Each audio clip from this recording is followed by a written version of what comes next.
पिछले 15 मिनट से तानिया बार बार खिड़की के पास आकर सड़क की ओर देख रही थी। अभी तक ऑटो वाला न आया। अब मन ही मन सोच रही थी, अंगूर के बाग के पास अगर सड़क थोड़ी सुनसान न होती तो पैदल ही चली जाती। लंबा कद, गोरा रंग और खूबसूरत नए नक्श वाली तानिया एकदम मॉडल की तरह दिखाई देती। शरीर से भी काफी स्लिम थी। आज भी लाइट कलर का सूट, हल्के मेकअप और सफेद मोतियों की माला में इस कदर आकर्षक दिख रही थी। एक बार देख लो तो चेहरा आंखों में बस जाए। ऑफिस के लिए देर होने की खीज और गुस्से में और भी खूबसूरत दिख रही थी। रामबाग का ये इलाका शहर से थोड़े बाहर बसा हुआ था। तानिया ने ऑफिस आने जाने के लिए एक ऑटो वाले को रखा था।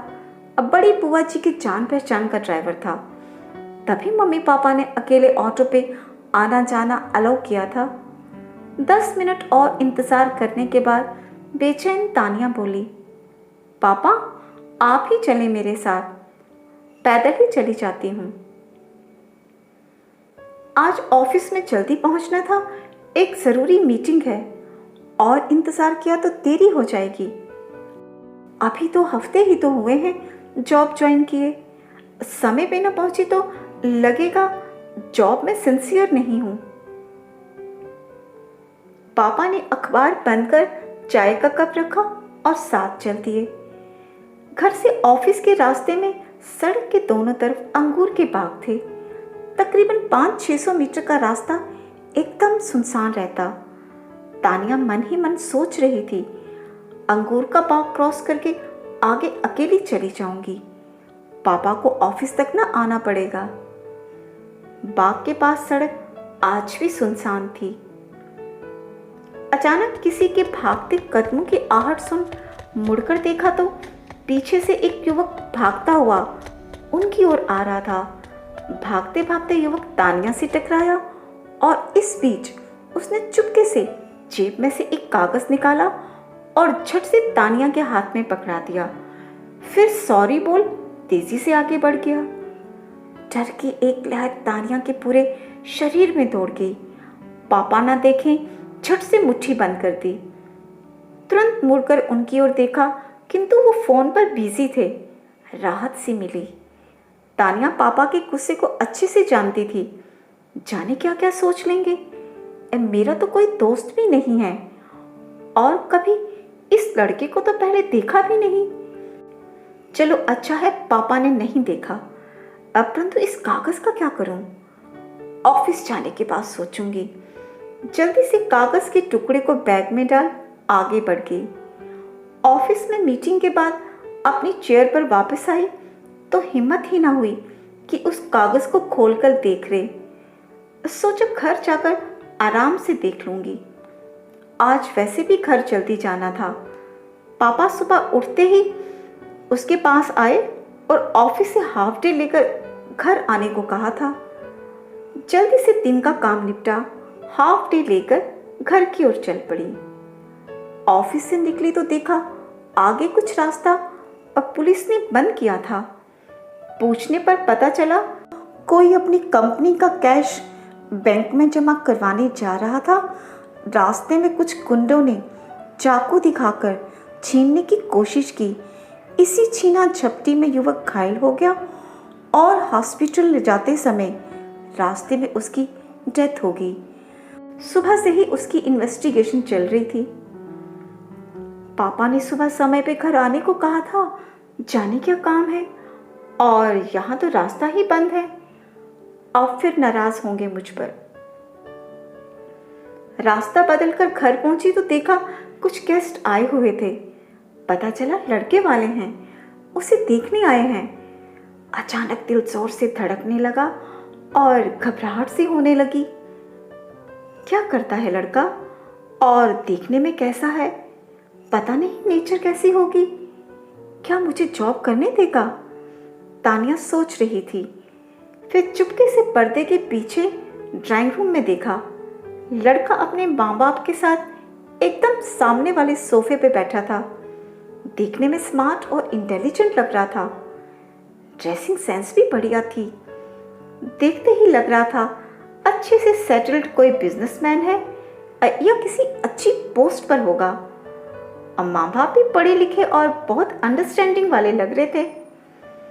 इतने में पीछे से आवाज आई, डीएसपी है पुलिस में, देखो तो कितना स्मार्ट लग रहा। तुम्हारा तो काम बन गया दीदी, जिंदगी बन जाएगी अब तो। आवाज सुन मुड़ के देखा तो छोटी बहन सानिया पीछे खड़ी थी। उसके चेहरे पर खुशी साफ दिख रही थी। अरे तुम जाओ, जाके मिलो ना उसे। दीदी कुछ बात करो, पता तो चले नेचर में शक्ल जितना ही सुंदर है या बस। ऐसे कैसे चली जाऊं अंदर, कोई बुलाएगा तो ही जाऊंगी ना। तभी पापा की आवाज आई, सानिया जल्दी से दीदी को बुलाओ बेटा, विवेक और उसकी मम्मी पापा मिलना चाहते हैं।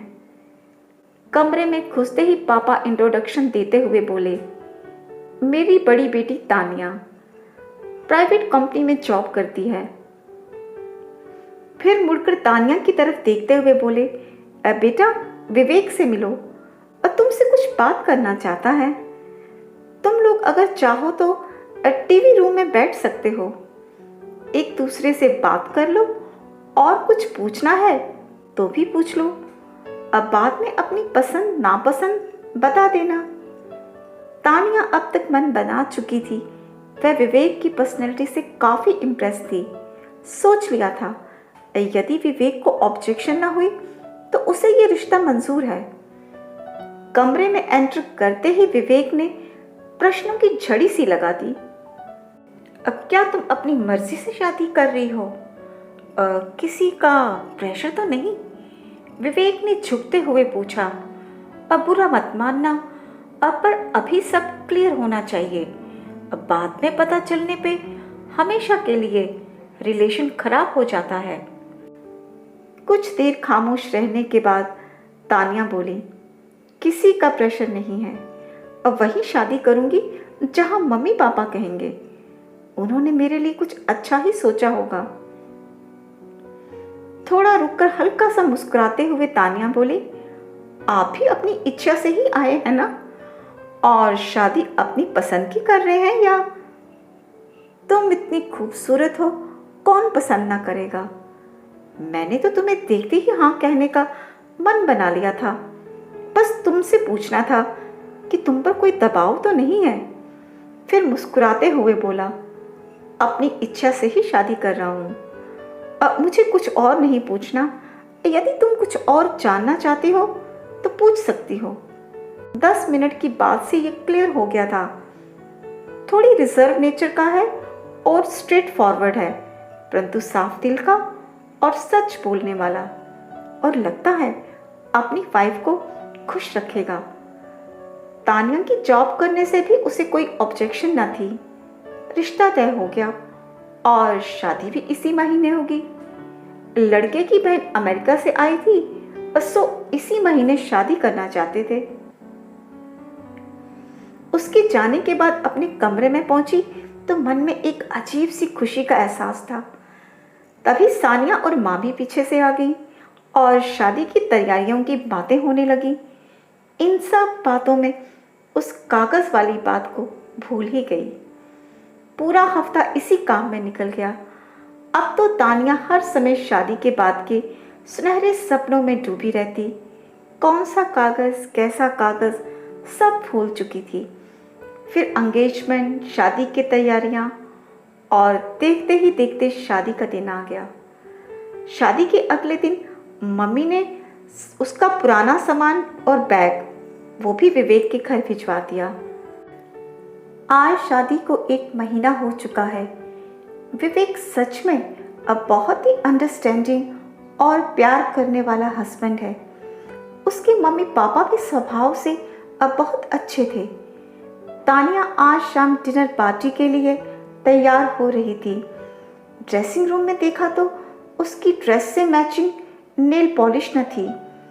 वहीं से विवेक को आवाज़ देते हुए बोली, विवेक, मेरी अलमारी में पुराना बैग पड़ा है, उसमें एक नेल पॉलिश है पिंक कलर की, प्लीज उसे पकड़ा दो। काफी देर तक विवेक न आया तो खुद ही कमरे में पहुंची तो देखा विवेक के हाथ में वही कागज है जो उस दिन उस लड़के ने हाथ में पकड़ाया था। डर की एक लहर पूरे शरीर में दौड़ गई। क्या सोचेगा विवेक इस लेटर को पढ़कर? कैसे समझाए उसे कि वो तो उस लड़के को जानती भी नहीं, पहली बार देखा था उस दिन। क्या विवेक मानेगा इस बात को? यदि उसने बात ना मानी तो क्या होगा? उसने तो शादी से पहले ही कहा था, यदि पहले से बात क्लियर ना हो तो बाद में पूरी उम्र के लिए रिलेशन खराब हो जाता है। कागज पढ़कर विवेक के चेहरे के भाव एकदम बदल गए थे। कागज पर से नजरें उठा उसकी तरफ देखते हुए कागज बढ़ाया और बोला, लो तुम भी पढ़ लो। आड़ी तिरछी लिखावट से लिखा हुआ कागज यूं लग रहा था जैसे किसी ने जल्दबाजी में लिखा हो। मैं अपने ऑफिस का कुछ कैश लेकर बैंक में जमा करवाने जा रहा हूँ। कुछ गुंडे इसे छीनना चाहते हैं। हाथापाई में मेरा फोन भी गिर गया। मैं किसी तरह से भाग निकला हूँ और भागते भागते ये लेटर लिख सका। जल्दी से किसी पुलिस स्टेशन में रिपोर्ट कीजिए। मैं बैंक की तरफ जा रहा हूँ, प्लीज जल्दी कीजिएगा, वह मेरी जान भी ले सकते हैं। कागज पढ़ते ही पहले तो तानिया ने राहत की सांस ली। थैंक गॉड, एक लेटर नहीं अब बल्कि एक हेल्प की रिक्वेस्ट है। फिर अचानक से सीरियस हो गई और सोचने लगी, क्यों थैंक गॉड कह रही हूँ? क्या मैं इतनी स्वार्थी हूँ? किसी की तो जान चली गई, क्या कभी खुद को माफ कर पाऊंगी? कैसी पर्सनैलिटी है मेरी जो ज़रूरत के समय किसी की सहायता भी ना कर सकी। काश मम्मी पापा ने इतना डर ना पैदा किया होता तो शायद वो कागज खोलकर देख ही लेती।